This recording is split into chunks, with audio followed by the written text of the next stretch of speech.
আজকে আমরা আলোচনা করব চ্যাপ্টার 10 ভার্ব নিয়ে আমরা আলোচনা করব। বাক্যের অপরিহার্য অংশ হচ্ছে আপনার ভার্ব। অপরিহার্য মানে অংশ বলা হয়, ভার্ব ছাড়া কোনো বাক্য গঠন করা হয় না।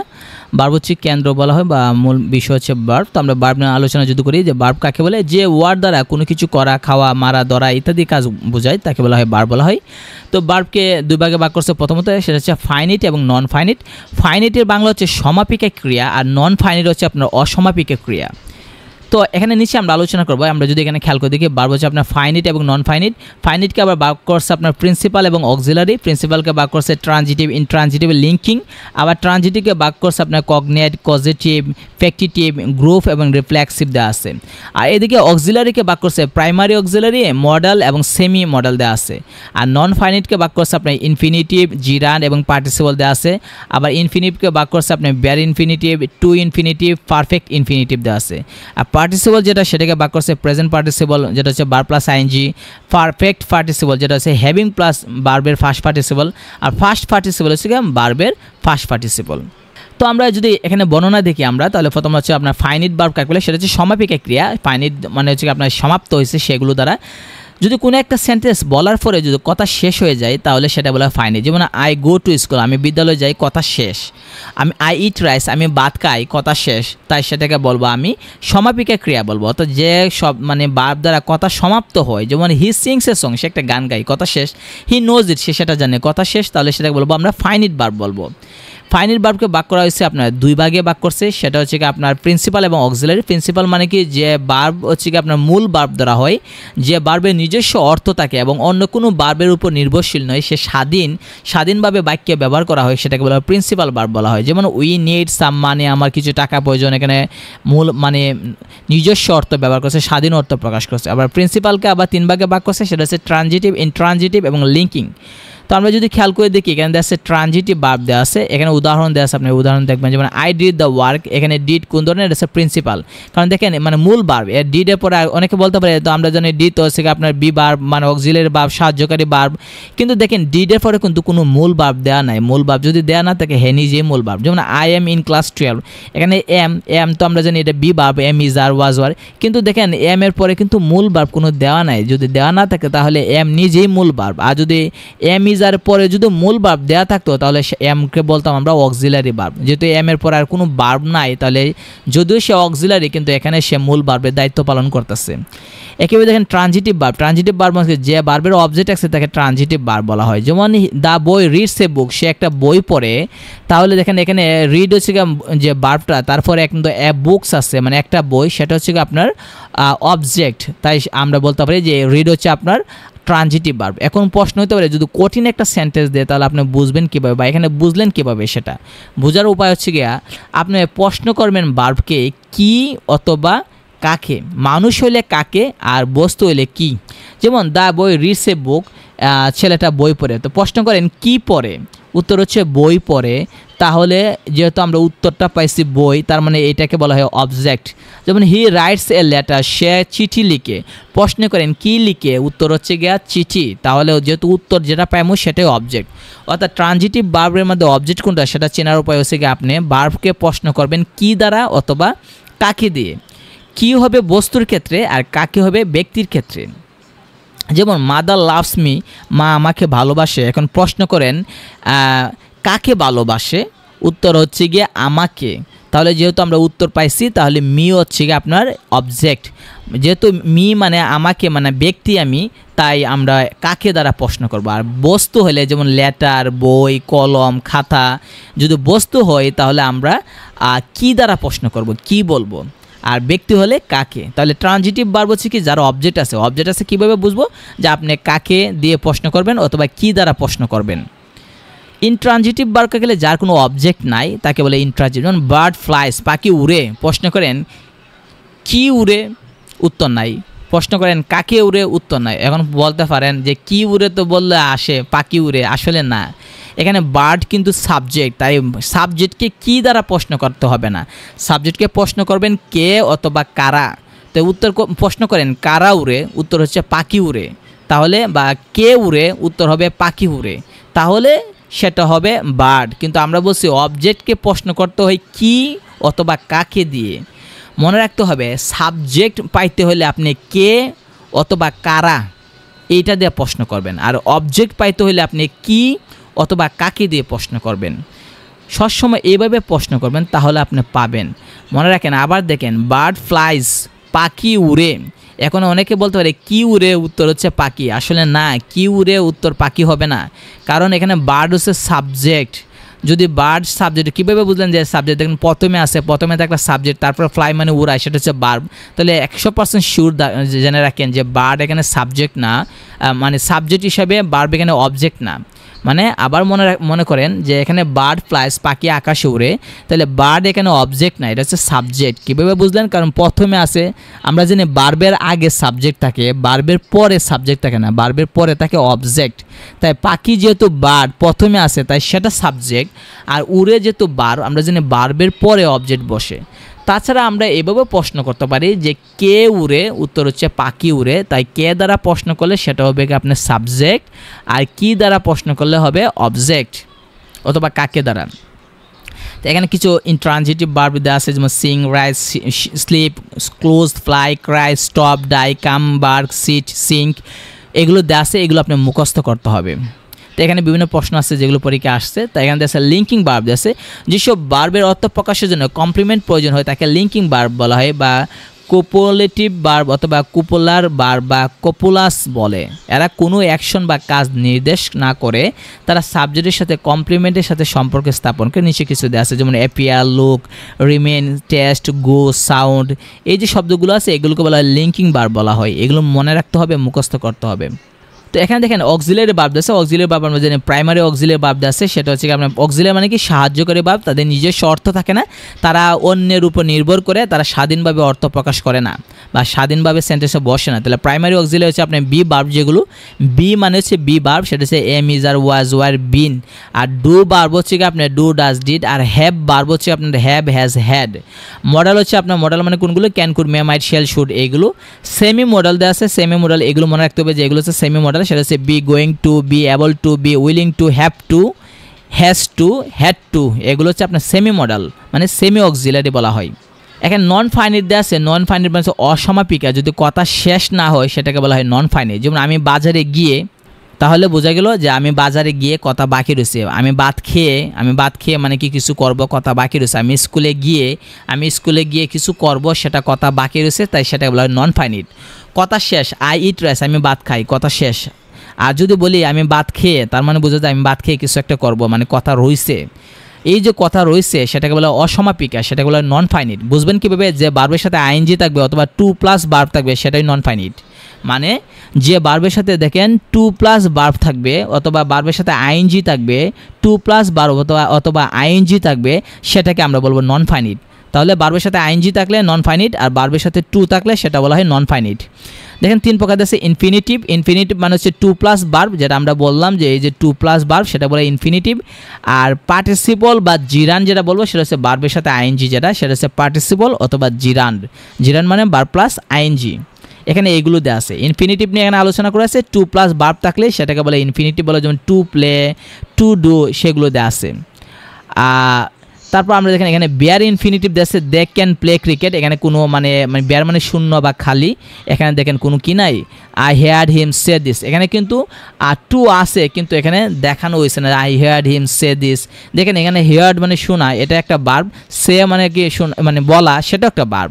তাহলে পাশাপাশি যেহেতু 2টা ভার্ব আছে, তো আমরা জানি শেষে ভার্বের সাথে টু লাগাইতে হয় বা আইএনজি লাগাই, কিন্তু লাগানো হয় নাই। কেন লাগানো হয় না? এটাকে বলা হয় বেয়ার ইনফিনিটিভ বলা হয় আছে, এটা লুপ্ত আছে, গোপন আছে, লুকায়িত আছে। তো ইনফিনিটিভ ক্লজ বা ফ্রেজ আছে, যেমন 2+ ভার্বের সাথে, আচ্ছা যেটাই হোক সেটা আমরা বলবো ইনফিনিটিভ ক্লজ হোক বা ফ্রেজ হোক। 2+ ভার্ব দেখলে আমরা বলবো ইনফিনিটিভ। টু সিটি বা টু অ্যাক্ট কুইকলি, যে পুরাটাকে বলা হয় আপনার ইনফিনিটিভ ক্লজ বা ফ্রেজ বলা হয়। অর্থাৎ একগুচ্ছ শব্দ, তার আগে যদি টু যুক্ত থাকে ভার্বের সাথে, তাহলে সেটা বলে ইনফিনিটিভ ক্লজ বলা হয়। তো এখানে দেখেন দেওয়া আছে ফুল ইনফিনিটিভ দেওয়া আছে, যেমন টু প্লে, টু ওয়ার্ক। আর বেয়ার মানে কি? এখানে টু আছে কিন্তু সেটা লেখা হয় না, মানে শূন্য, লুকায়িত আছে, সেটা বলতেছে এখানে দেওয়া আছে। তারপর আমরা যদি খেয়াল করে দেখি, এখানে দেওয়া আছে কন্টিনিউয়াস দেওয়া আছে, টু বি যুক্ত থাকলে পারফেক্ট মানে টু হ্যাভ, আর পারফেক্ট কন্টিনিউয়াস হলে টু হ্যাভ বিন, যেটা সেইটা। তো এখানে সিম্পল ফুল ইনফিনিটিভ কিছু দেওয়া আছে, ভার্বের সাবজেক্ট হিসেবে নাউন হিসেবে বসে, অর্থাৎ ইনফিনিটিভ যেটা 2+ ভার্ব, কোথায় কোথায় বসে। টু প্লাস ভার্ব সাবজেক্ট হিসেবে বসতে পারে, যেখানে এখানে to tell a lie is a sin, এখানে টু টেল যেটা টু প্লাস ভার্ব যেটা এটা সাবজেক্ট হিসেবে বসছে। ভার্বের অবজেক্ট হিসেবে দেখেন দে ওয়ান্ট টু প্লে, এখানে কি দেখেন টু প্লে যেটা এটা অবজেক্ট হিসেবে ব্যবহার করা হয়েছে। সাবজেক্টের কমপ্লিমেন্ট হিসেবে দেখেন his plan is to keep the affair secret, এটা কমপ্লিমেন্ট হিসেবে ব্যবহার করছে, অতিরিক্ত হিসেবে ব্যবহার করছে। অবজেক্টের complement we want you to go there, এখানে দেখেন ইউ মানে হচ্ছে কি আপনার তুমি, মানে এখানে অবজেক্ট, অবজেক্টের পরে টু গো দেয়ার মানে এই অবজেক্টকে মডিফাই করছে, তাই সেটাকে বলা হয় অবজেক্টের কমপ্লিমেন্ট। বি ভার্বের পর অর্ডার বা কমান্ড হিসেবে যেমন he is to stay here, এখানে দেখেন বি ভার্বের পরে টু প্লাস ভার্ব ব্যবহার করা হয়েছে, সেটাও কিছু অ্যাডজেক্টিভের পরে মানে he found it impossible to study, অর্থাৎ ইম্পসিবল অ্যাডজেক্টিভের পরে বসে দুটি ক্লজকে যুক্ত করতে ব্যবহার করে to find. Too plus adjective এরকম হতে পারে, যেমন টু উইক টু ওয়াক, দেখেন টু প্লাস অ্যাডজেক্টিভ তারপর ব্যবহার করা হয়। অ্যাডজেক্টিভ প্লাস এনাফ, যেমন you are weak enough to walk, তাহলে দেখেন এনাফের পরে ব্যবহার করা যেতে পারে। এনাফ প্লাস নাউনের পর, যেমন দেখেন you have enough money to buy a car, তাহলে এনাফের পরে কিন্তু নাউন দেওয়া আছে, মানি মানে টাকা, এটা আছে নাউন, এরপরে টু প্লাস ভার্ব ব্যবহার করা যেতে পারে। তো সিম্পল বেয়ার ইনফিনিটিভ যেগুলো সেটা এখানে দেওয়া আছে, যেমন can, could, may, might, shall, should, will, would প্রভৃতি মডেলের পর বেয়ার ইনফিনিটিভ বসে। অর্থাৎ ক্যান, কুড, মে, মাইট এগুলোর পরে আমরা জানি যে কি হয় না, কোনো ভার্বের সাথে কোনো কিছু যুক্ত হয় না, সেটাই কি বলা হয়েছে যে আমরা উপরে বলছিলাম যে বেয়ার ইনফিনিটিভ যেটা দেখেন দে ক্যান প্লে ক্রিকেট, সেটাই বলতেছে। বেয়ার ইনফিনিটিভ মানে কি এখানে টু প্লাস ভার্ব কিন্তু আছে, কিন্তু সেটা আমরা দেখাই না। দেখেন এখানে কিন্তু যে আমরা ক্যান, কুড, মে, মাইট এগুলোর পরে কিন্তু আছে, কিন্তু আমরা দেখাই নাই। সহজ কথা আমরা যদি বলি যে মডেল অক্সিলারি ভার্ব যেগুলো আছে, যেমন can, could, may, might, shall, should, will, would, অথবা had better, had rather, had sooner, would rather, would sooner, rather than, sooner than, এই যে শব্দগুলো আছে এগুলোর পরে কিন্তু টু প্লাস ভার্ব বসে, কিন্তু এগুলো আমরা দেখাই নাই, টু লুকায়িত থাকে, তাই এগুলোর পরে আমরা টু ব্যবহার করবো না। আমরা বলি আই ক্যান ডু ইট, ক্যানের পরে কিন্তু ভার্বের সাথে আইএনজিও লাগাই না, ক্যানের পরে যে ভার্ব বসবে সে ভার্বের সাথে এস বা ইয়েসও যুক্ত করি না, টু প্লাস ভার্বও দেই না। তাহলে আমরা জানি মডেল ভার্ব যেগুলো আছে ক্যান, কুড, মে, মাইট এগুলোর পরে মূল ভার্বের বেস ফর্ম বসে, অর্থাৎ মূল ভার্বের সাথে can, could, may, might, will, would এর পরে আমরা যে ভার্ব বসাবো সে ভার্বের সাথে আইএনজি দেব না, সে ভার্বের সাথে এস বা ইয়েস দেব না, ইডি মানে ফার্স্ট করব না, সে ভার্বের সাথে টুও দেব না। ওই এটাকে বলা হয় বেয়ার ইনফিনিটিভ বলা হয়। অর্থাৎ হ্যাড বেটার, হ্যাড রেদার এগুলো পরে যদি ভার্ব বসাই সে ভার্বের সাথে কিছু দেব না। তো এখানে কিছু দেওয়া আছে, নিচে ভার্বগুলো হচ্ছে ইনফিনিটিভ বলতেছে যে আমরা এইগুলো মুখস্থ রাখবো, যে agree, accept, learn, refuse, claim, forget, offer, strive দেওয়া আছে। তারপর দেখেন পার্টিসিপল দেওয়া আছে। পার্টিসিপল হচ্ছে ভার্বের ফর্ম, মানে যে ফর্ম একই সাথে ভার্ব এবং অ্যাডজেক্টিভে কাজ করে তাকে বলা হয় পার্টিসিপল বলা হয়। অর্থাৎ ভার্বের যে ফর্ম একই সাথে ভার্ব এবং অ্যাডজেক্টিভে কাজ করে সেটাকে বলা হয় পার্টিসিপল বলা হয়। অর্থাৎ পার্টিসিপল হচ্ছে এমন একটা শব্দ যারা একই সাথে ভার্বের কাজ করতেছে আবার অ্যাডজেক্টিভের কাজও করে। পার্টিসিপল তিন ধরনের, সেটা হচ্ছে প্রেজেন্ট, যেটা হচ্ছে ভার্ব প্লাস আইএনজি, সেটা হচ্ছে ফার্স্ট পার্টিসিপল অর্থাৎ ভার্বের ফার্স্ট পার্টিসিপল, যেটা আমরা ছোটোবেলা পড়ছি প্রেজেন্ট, ফার্স্ট পার্টিসিপল, যেমন ডু, ডিড, ডান, ডান হচ্ছে ফার্স্ট পার্টিসিপল সেটা। আর পারফেক্ট পার্টিসিপল হচ্ছে হ্যাভিং এর পরে যুক্ত করলে।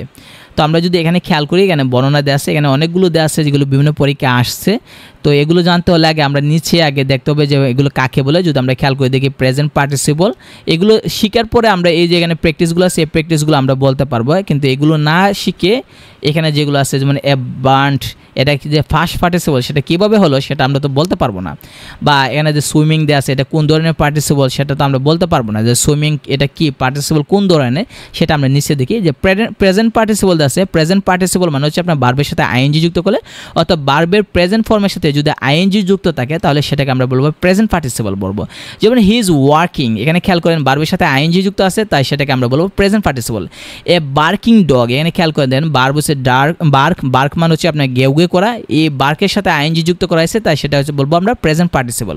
অর্থাৎ একটা মূল ভার্বের প্রেজেন্ট ফর্মের সাথে প্রেজেন্ট ফর্মের সাথে যদি আইএনজি যুক্ত করি সেটা বলবো প্রেজেন্ট পার্টিসিপল বলা হবে। তো আমরা যদি খেয়াল করে দেখি ফার্স্ট পার্টিসিপল দেওয়া আছে, ফার্স্ট পার্টিসিপল দেওয়া আছে সেটা হচ্ছে আপনার ভার্বের ফার্স্ট পার্টিসিপল যেটা যেমন ডু, ডিড, ডান অথবা গো, ওয়েন্ট, গান, এই যে সেটা এটাকে বলা হয় ফার্স্ট পার্টিসিপল। 3 নাম্বার B3 ভার্বের 3 নাম্বার রূপ যেটা সেটা বলা হয় ফার্স্ট পার্টিসিপল।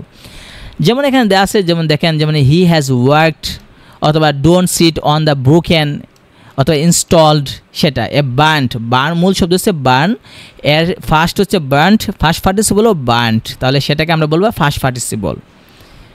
ঠিক আছে, একইভাবে আমরা পারফেক্ট যেটা সেটা হচ্ছে আপনার হ্যাভিং থাকবে, হ্যাভিংয়ের পরে ফার্স্ট পার্টিসিপল, হ্যাভিংয়ের পর মানে ভার্বের ফার্স্ট পার্টিসিপল, অর্থাৎ হ্যাভিং প্রথমে বসবে, তারপর মূল ভার্বের তৃতীয় রূপ যেটা অর্থাৎ ফার্স্ট পার্টিসিপল যেটা সেটা, যেমন হ্যাভিং ইটেন, হ্যাভিং ফিনিশড এরকম।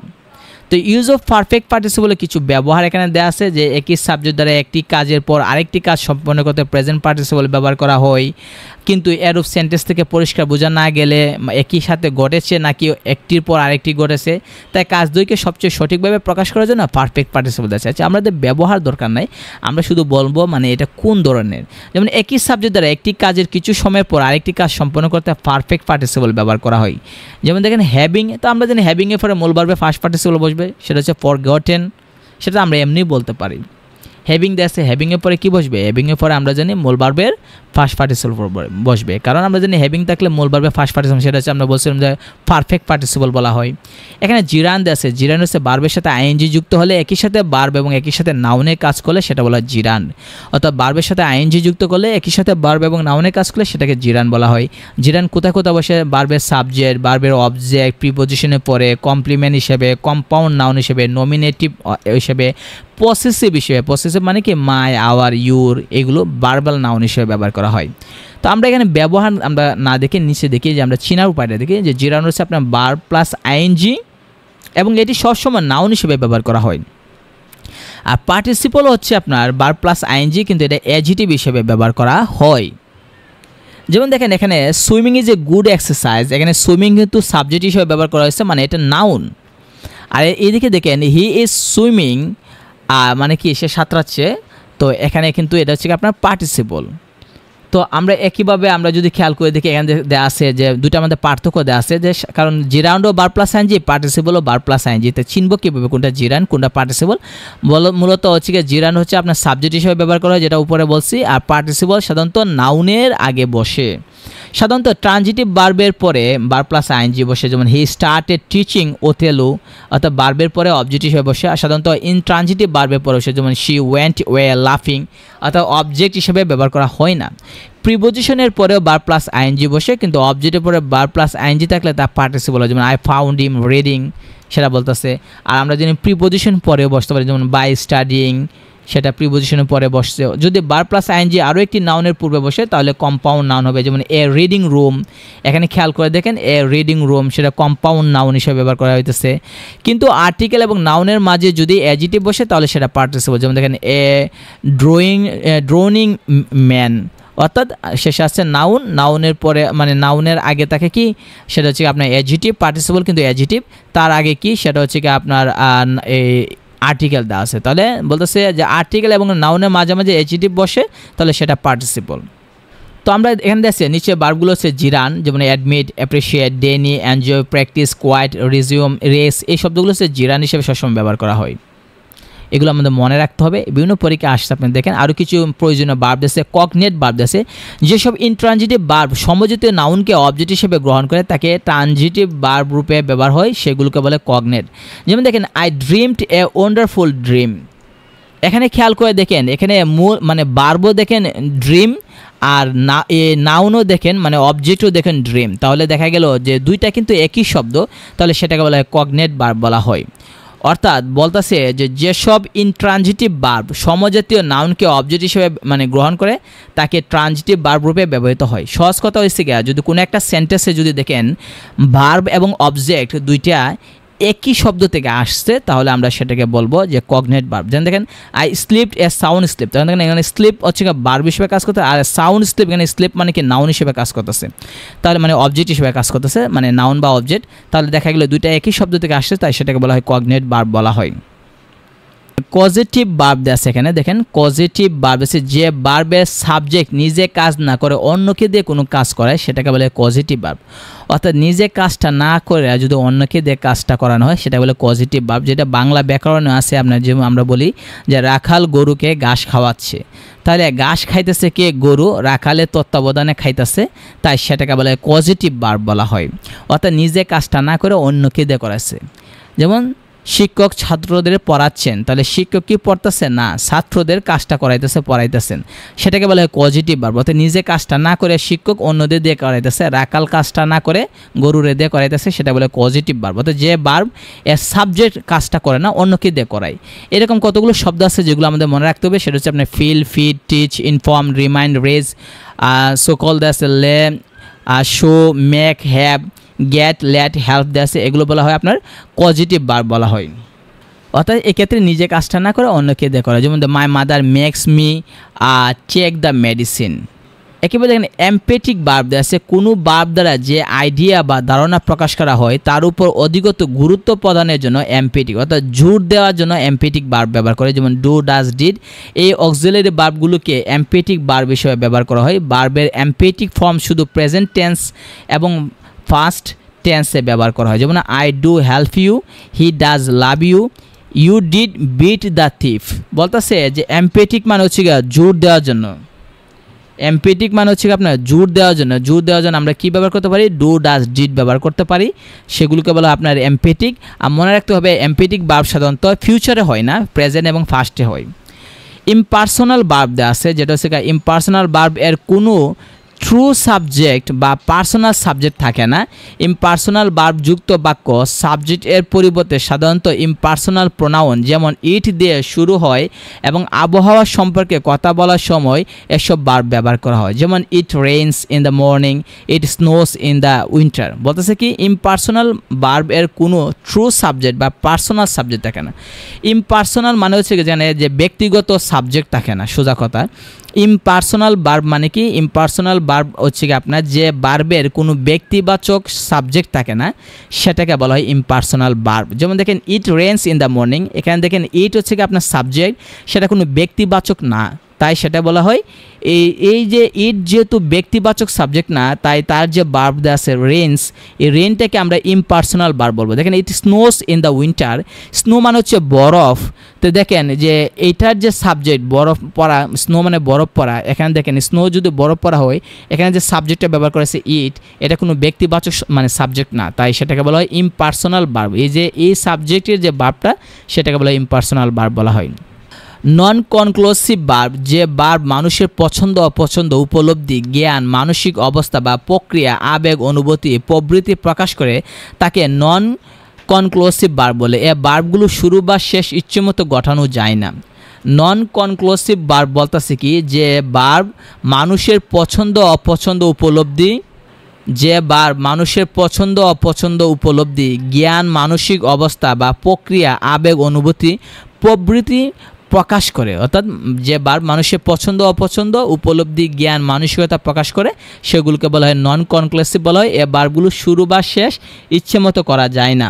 যেমন ভার্ব অফ সেন্স দেওয়া আছে, যে অনুভূতি প্রকাশক ভার্ব বলে, যেমন see, hear, feel, look, smell, taste, sound, এগুলো হচ্ছে কি আপনার অনুভূতি প্রকাশক বলা হয়। যেমন এই ভার্বগুলোকে বলা হয় পারসেপশন ভার্ব বলা হয়, যেমন the mango taste sweet, the drain smell bad. এগুলো হচ্ছে আপনার অনুভূতি প্রকাশ করে যে ভার্বগুলো, যেমন see, hear, feel, look, smell, taste, এগুলোকে বলা হয় ভার্ব অফ সেন্স বলা হয়। Verb of emotion and feeling, যেটা হচ্ছে মানসিক আবেগ, সেটা হচ্ছে আপনার অ্যাডমিয়ার, অ্যাডোর, অ্যাপ্রিসিয়েট, এগুলো হচ্ছে আপনার যে ফিলিংস এবং ইমোশন নিয়ে হয়। যেমন হি লাভস ইউ, এটা ফিলিংস বোঝাইতেছে। তো এখানে এটা অনুভূতি না, এটা ফিলিংস দেখা যাচ্ছে, যে ফিলিং প্রকাশ করতেছে, ইমোশন প্রকাশ করতেছে। তো রিয়েল টেস্ট আমরা যদি খেয়াল করে দেখি, এখানে দেওয়া আছে যেমন which of the following words can be used as a verb, এখানে কোনটা ভার্ব হিসেবে কাজ করে। তো এখানে দেওয়া আছে, এখানে নোট দেওয়া আছে, সুতরাং অপশনে সুগার এবং স্যান্ড উভয়ে ভার্ব হিসেবে কাজ করতে। স্যান্ড ভার্ব হিসেবে কাজ করে, স্যান্ড যদিও বালি, আবার এটা ভার্ব হিসেবে কাজ করে, আবার সুগার সেটা আমরা জানি চিনি, সেটা ভার্ব হিসেবে কাজ করে। তো এটা ব্যতিক্রম। তো আমরা যদি খেয়াল করে দেখি নিচে আরও অনেকগুলো আছে যেগুলো বিভিন্ন পরীক্ষায় আসছে। তারপর আমরা যদি খেয়াল করি, যেমন দ্য গার্ল সিংস, এখানে বলছে সিংস এটা কোন ধরনের ভার্ব, সেটা বলে ইনট্রানজিটিভ। কেন ইনট্রানজিটিভ বলে, যে ভার্বের অবজেক্ট নাই, দেখেন সিংয়ের পরে কোনো অবজেক্ট নাই, সেটা যেমন the verb form of friend, ফ্রেন্ডের ভার্ব কি, ফ্রেন্ড মানে বন্ধু, সেটা হচ্ছে নাউন, সেটাকে যদি ভার্ব বানাতে চায় সেটা হচ্ছে আপনার বি ফ্রেন্ড বলা হয়। তো একেবারে এখানে দেখেন walking is a good for health, এখানে ওয়াকিং এটা কি, সেটা হচ্ছে জিরান। আমরা যেন ভার্বের সাথে আইএনজি বসালে এবং সেটা যদি সাবজেক্ট হিসেবে কাজ করে, অবজেক্ট হিসেবে কাজ করে, তাহলে সেটা বা নাউন হিসেবে কাজ করে, সেটাকে আমরা বলবো জিরান বলবো। তো তো একইভাবে দেখেন এখানে আরও অনেকগুলো আছে যেগুলো বিভিন্ন পরীক্ষা আছে। আই ওয়াটার দ্য প্ল্যান্টস, এখানে ওয়াটার কী হিসেবে কাজ করতে সেটা verb. I water the plants মানে আমি গাছগুলোতে মানে চারা গাছগুলোকে পানি দিতেছি। ওয়াটার শব্দ তো পানি, আবার ওয়াটার মানে কি পানি দেওয়া অর্থ ব্যবহার করা হয়। তো এখানে অসংখ্য প্রশ্ন আপনি দেখবেন যেগুলো আছে সেগুলো বিভিন্ন পরীক্ষা আছে, এবং গভর্নমেন্ট এবং প্রাইভেট ব্যাংকে বিভিন্ন প্রশ্ন আছে সেগুলো দেখেন। তো আমরা যদি দেখি ইউনিভার্সিটি অ্যাডমিশন টেস্টও বিভিন্ন প্রশ্ন আছে, যেমন আই এনজয় টিচিং, এখানে টিচিং কোন ধরনের ভার্ব বা এটা কি, এটা সেটা হচ্ছে জিরান, অর্থাৎ সেটা ভার্ব মানে ভার্বের সাথে আইএনজি ব্যবহার করা হয়েছে এবং সেটা কেন অবজেক্ট হিসেবে কাজ করতেছে। আমরা জানি সাবজেক্ট এবং অবজেক্ট হিসেবে জিরান কাজ করে, কারণ এটা নাউন হিসেবে কাজ করতেছে। তো এখানে অসংখ্য প্রশ্ন আছে যেগুলো বিভিন্ন পরীক্ষা আসছে, আপনি যদি খেয়াল করে দেখেন প্রশ্নের এখানে অভাব নাই। তো এই প্রশ্নগুলো যদি আপনি প্র্যাকটিস করেন তাহলে বিভিন্ন পরীক্ষা যে আসছে এগুলো আপনার জন্য খুবই উপকারী হবে, কারণ এগুলো প্র্যাকটিস করলে দেখা যাবে যে বিভিন্ন পরীক্ষা আপনার কমন পড়ার সম্ভাবনা থাকবে। তো আমরা পরবর্তীতে অন্য একটা অধ্যায় নিয়ে আমরা আলোচনা করব।